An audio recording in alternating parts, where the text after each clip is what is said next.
Time bank என்கிற ஒரு காரியத்தை நான் கேள்விப்பட்டேன். சுவிட்சர்லாண்டில் அந்த சிஸ்டத்தை வைத்திருக்கிறார்கள்.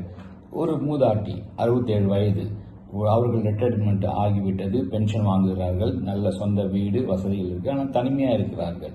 ஆனால் அவர்கள் ஒவ்வொரு நாளும் வேலைக்கு போகிறார்கள். ஏன் அவர்கள் பண ஆசையா என்று நம்ம கேட்கும் பொழுது அவர்கள் சொல்கிற காரியம், டைம் அவங்க கணக்கிடுகிறார்களாம். டைம் பேங்க் என்று ஒன்று இருக்குது, டைம் பேங்க் கார்டு என்று ஒன்று வைத்திருக்கிறார்கள் சுவிட்சர்லாண்டில்.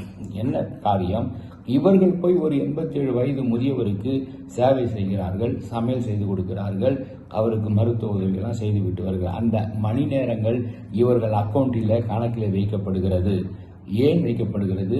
இவர்களுக்கு அப்படிப்பட்ட ஒரு தேவை வரும் பொழுது, தனிமையில் இருக்கிற இந்த மூதாட்டி அப்படித்தான் ஒரு சில நாட்களில் காலில் அடிபட்டது.